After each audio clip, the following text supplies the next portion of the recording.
Salut les amis, bienvenue dans cet épisode Brico du Choucroute Garage où on va parler de batterie. Avant de passer à la technique, je voulais encore aller un petit peu plus loin avec Hydro-Silex. Ce matin, j'ai passé un coup de microfibre mouillé, un coup de microfibre sec et fait une troisième couche d'Hydro-Silex.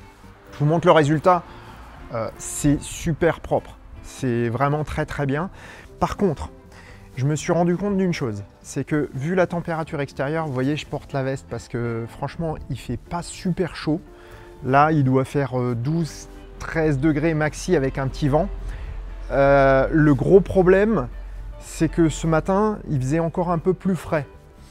Et quand on applique Hydro-Silex, du coup, il sèche pas très vite. Donc, il a fallu passer avec d'abord le produit, avec le chiffon le plus humide. Ensuite, je suis passé avec 2 chiffons derrière pour bien enlever les traces, etc. Et ensuite, j'ai repassé encore avec le grand chiffon orange en microfibre pour bien tout finir. Parce que, effectivement, là, l'application est un tout petit peu moins facile parce que le produit a un peu plus de viscosité et un peu plus de difficulté à sécher. Donc, si vous faites un Hydro-Silex avec une température extérieure un peu light, faites attention quand même. J'ai l'intention de faire un dernier passage vendredi ou samedi afin d'avoir eu 4 couches. Et ensuite, je vais lui foutre un peu la paix et je vais utiliser ma voiture. Donc à propos de rouler, maintenant que le déconfinement s'annonce, j'ai pris rendez-vous pour le 18 au matin pour aller voir le problème de fuite de liquide de refroidissement. L'autre chose qui m'intrigue un peu, c'est que de temps en temps, j'ai remarqué que j'avais des gouttes ici, juste là. Alors, est-ce que quelque chose aurait tapé le radiateur? Je ne suis pas allé voir, donc je vous tiendrai au courant. De toute façon, c'est prévu. Voilà. Ça, c'est la deuxième chose. Petite anecdote pour ceux qui sont allés voir ma vidéo sur le liquide de refroidissement qui est inflammable. C'est que le deuxième liquide que j'ai testé, c'est du G11 Volkswagen. La dénomination G11 chez Volkswagen correspond au G48. Donc en fait, si j'ai eu le même résultat avec ce deuxième liquide qu'avec celui de Tesla, c'est normal puisque c'est le même produit, tout simplement. Donc maintenant, on va parler batterie et pour ça, je vous invite, on va aller à l'intérieur de la voiture. Je vous rassure tout de suite, c'est pas votre écran qui a un problème, c'est que j'ai décidé de tourner pour la 3e fois cette partie-là de l'épisode. La première fois, j'ai eu un problème de micro. La deuxième fois, c'était surtout un problème de compréhension parce que tout à l'heure, j'ai terminé de monter l'épisode. Je me suis dit, je vais l'envoyer sur YouTube pour le préparer pour la semaine prochaine. Et je me suis rendu compte en le visionnant une dernière fois qu'il était incompréhensible. Donc j'ai tout repris. Le petit souci, c'est que je ne peux pas le reprendre dans la voiture parce que la luminosité a changé et il y a mes cassos de voisins qui ont la musique à fond. Donc je me suis dit en plus je vais me rapprocher de mes notes parce que pour l'instant j'avais tout fait de tête. Donc on va commencer par le système. Le système c'est Scan My Tesla. Je vous en ai déjà parlé dans mon épisode sur la BTX 8. Je vous la remets en fiche et en description, là. Le matériel et l'application vous donneront énormément de données. Alors, dans toutes ces données, on va devoir en prendre une partie en vue de déterminer la santé de la batterie et sa dégradation, ce qui n'est pas tout à fait la même chose.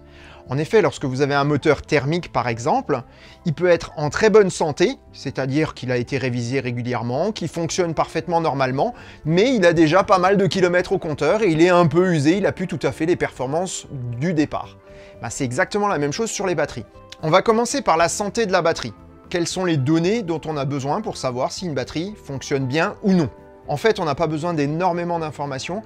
Il y a une donnée qui est vraiment très importante, c'est la différence de tension entre les cellules d'une batterie. Parce qu'une batterie, c'est pas forcément uniforme. Il y a toujours une cellule qui va se recharger un petit peu plus qu'une autre, etc., etc. Donc vous allez avoir des différences entre les différentes cellules. C'est quelque chose que le BMS est capable de gérer. Et il le gère très bien dans les Tesla. En revanche, les BMS sont des cartes électroniques qui vont fonctionner en numérique. Donc il va toujours y avoir des petites erreurs d'arrondi, des petites erreurs de calcul qui sont liées au fait du passage d'une tension analogique à une information numérique. Et au fur et à mesure du temps, eh bien, ces petites erreurs peuvent se combiner et vous aurez de plus en plus de différences. Les cellules en elles-mêmes n'ont pas réellement de différence, mais le BMS, lui, va croire que oui. Et du coup, il va envoyer des informations erronées à la voiture, mais également charger de manière erronée les cellules. Donc il faut de temps en temps les rééquilibrer. Alors il y a des procédures qui permettent de le faire très bien, et je vous mets un lien en description qui est relativement facile, qui est sur le forum Automobile Propre, et c'est plutôt bien expliqué. Sachez que ce n'est pas une nécessité non plus, parce que les BMS Tesla sont également conçus pour reconnaître ces erreurs-là. La différence de tension entre la cellule la plus chargée et la cellule la moins chargée du pack va permettre de déterminer en gros quel est l'état du pack. Donc l'avantage de Scan My Tesla, c'est qu'il affiche les cellules, et donc si une cellule est cassée, ça se verra tout de suite. Deuxième chose, il va permettre de déterminer quelle est la différence entre la cellule la plus chargée et la cellule la moins chargée. La différence sur mes données est de 6 à 7 millivolts. C'est tout à fait honnête pour une batterie de ce type-là. Sur une batterie de modèle 3, on aura plus des différences de 4 à 5 millivolts. C'est au-delà de 15 millivolts qu'on se retrouve avec des problèmes, voire au-delà de 20 où on a vraiment des gros soucis. Le BMS de la Tesla est bien fait, ce qui fait qu'on a rarement ce type de différence. Ou alors c'est qu'il y a vraiment une anomalie dans la batterie. Alors que, par exemple, sur une Leaf, vous rencontrerez souvent ce genre de différence parce que les cellules déjà ne sont pas gérées thermiquement, donc elles n'ont pas toutes la même température. Du coup, elles n'auront pas toutes les mêmes capacités de charge. Ça va être un sacré casse-tête pour le BMS et au final, la batterie se dégrade beaucoup plus facilement. Deuxième point important, la Leaf est équipée d'un autre type de cellules. Mais ça, on en reparlera très bientôt dans un épisode qui sera dédié à la fabrication des cellules et des packs de batterie.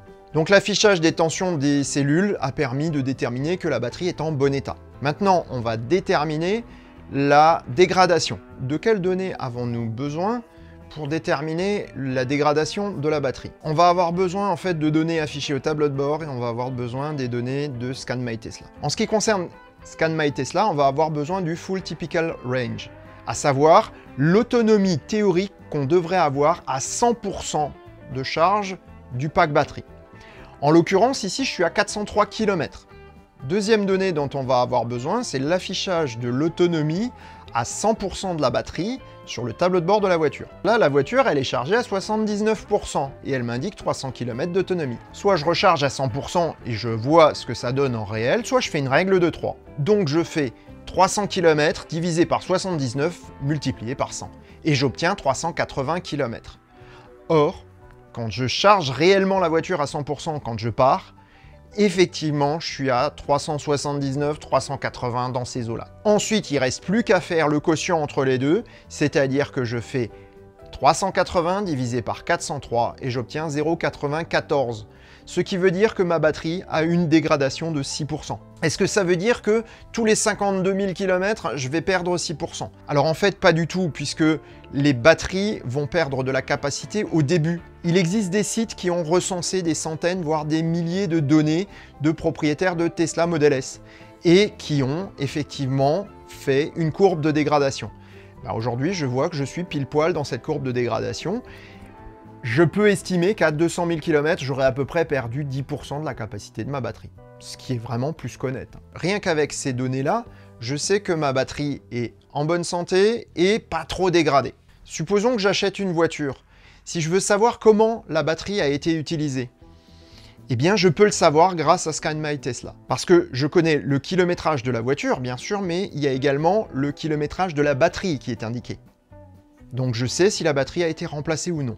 Ça, c'est une chose. Les autres données intéressantes sont les données de recharge. Si vous regardez bien les deux lignes-là, vous allez voir qu'il y a DC Charge et AC Charge. DC Charge veut dire charge en courant continu, donc charge rapide. Donc là, je suis à 3939 sur un total de 15 883. Ce qui fait que 25% des charges ont été faites en supercharge. En courant alternatif, les charges ont été beaucoup plus lentes, donc beaucoup plus respectueuses de la chimie des batteries. Et là, on est à 60%. Ça fait pas un total de 100%, ça, il en manque 15. À votre avis? C'est tout simplement les régénérations. 15% de l'énergie que j'ai consommée dans ma batterie, c'est de l'énergie que j'ai récupérée au ralentissement.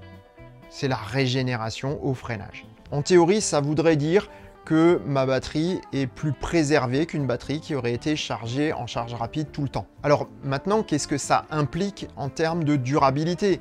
Parce qu'on dit toujours qu'une batterie est gérée par les cycles. Une batterie lithium-ion est censée durer entre 1000 et 1500 cycles. Ça, c'est le cas pour une batterie qui n'est pas gérée thermiquement et dont le BMS est plutôt basique. Chez Tesla, ils ont déjà fait un BMS beaucoup plus performant, une gestion thermique très fine, ce qui va permettre à long terme de prolonger la durée de vie des batteries. Elon Musk annonce entre 2 et 3000 cycles sans problème, à savoir 800 000 km. En fait, Scan My Tesla va extrapoler un nombre de cycles théorique qui correspond au nombre de cycles que la batterie aurait subi. Donc à savoir, aujourd'hui avec 52 500 km, je suis à 205 cycles. Ce qui correspond en gros à 770 000 km pour 3000 cycles. Ça corrobore très bien ce que dit Musk, et même dans le cas où ma batterie ne durerait que 1500 cycles, elle durerait 400 000 km. 400 000 bornes, c'est quand même bien, surtout que changer une batterie, ça coûte à peu près le prix d'un moteur thermique. Avant de retourner à la voiture et de clôturer cet épisode, ça, c'est le cordon CAN bus, ça, c'est le dongle. Tout est démonté. J'ai tout sorti de la voiture parce que la voiture va au service center. Et je n'ai pas envie d'avoir une discussion qui risque d'être en plus compliquée avec la barrière de la langue, parce que je vais à Stuttgart et je parle très mal l'allemand. Mais pour autant, ce que mon moi dans la voiture va vous dire est la stricte réalité des choses. Et donc, je me laisse la parole. Je voulais juste vous parler un petit peu de la garantie par rapport à ce système, parce qu'on entend tout et n'importe quoi. Il est absolument clair que brancher un outil de diagnostic ne va jamais, je dis bien jamais, faire sauter une garantie. C'est légalement impossible. Et ce, pour deux raisons. La première raison, c'est que il y a des organismes qui doivent avoir accès. Ne serait-ce que le contrôle technique, par exemple. La deuxième raison, c'est que la loi européenne oblige les constructeurs à la libre concurrence. Donc, dans le cadre de cette législation sur la libre concurrence, il faut que les réparations puissent être faites où le client le désire. Ce qui veut dire que, au minimum, les données de diagnostic doivent être disponibles pour tout professionnel, ou du coup même pour le client. Brancher un outil de diagnostic tel que Scan My Tesla n'est pas une modification. Même si vous lisez les données qui sortent du CAN bus ou de la prise OBD, en aucun cas, on ne peut vous faire sauter la garantie pour cela. Par contre, on peut vous la faire sauter si vous modifiez effectivement une donnée, comme le kilométrage par exemple. Sur ces bonnes paroles, je vous dis à bientôt pour le prochain épisode du Choucroute Garage qui aura lieu vendredi avec une petite histoire de Model X. Mais je vous laisserai découvrir. Allez, ciao! Si ça te plaît, mets un pouce bleu. Si ça te plaît vraiment, abonne-toi, clique sur la petite cloche. Et si ça te plaît vraiment, eh ben partage partout ce que tu peux. Merci.